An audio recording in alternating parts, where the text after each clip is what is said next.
He was proud to be a soldier. He was proud to wear the uniform. He was proud that he was doing something for his country. Freedom meant a lot to him, and his country did, and his obligation was where it should have been. Being that he was carrying the M60, he would have a lot of fire directed at him because he's carrying the M60.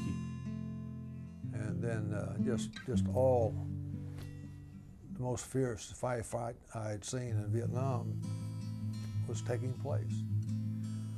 By then, the enemy was advancing. He was advancing real fast on us. And when I got to peace position, he was dead on the gun, man. He ran out of ammo, but he had his 45 in his hand, and he's fighting with his 45, and he was dead on the gun.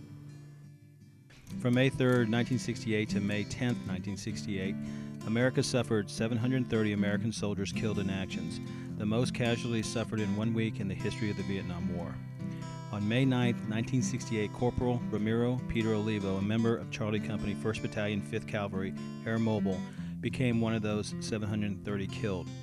For Leonora Olivo, the Mexican immigrant mother of Corporal Peter Olivo, and my grandmother, the appreciation she once held for her adopted country, the one she and her family labored within on its many fertile agricultural fields, quickly faded at the news of her soldier son's death in Vietnam.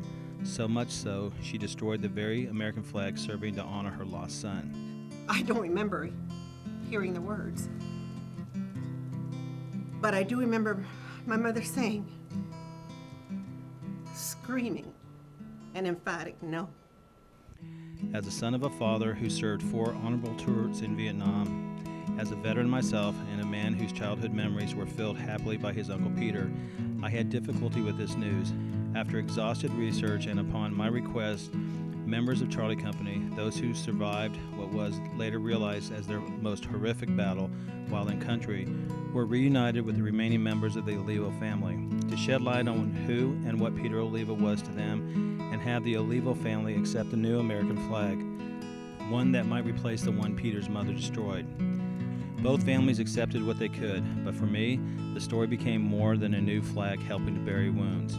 Caught between the two, a flag between two families became my song to my grandmother, a song of myself, though no one on either side seemed to notice but one. I believe that if it wasn't for Peter, we would have been overrun. It became my quest to bleed hard truths from my grandmother, those beyond the stored facts and buried emotions. It became my quest to honor her suffering and my uncle's death, even beyond a questionable battleground decision made and an order challenged, both of which caused death and misery to so many. Toward this end, a flag between two families speaks to a strong woman and mother, one who dared to destroy the very fabric and colors of which this nation was born, a woman whose mother's days would never be the same again as her soldier son fell just days before Mother's Day, 1968.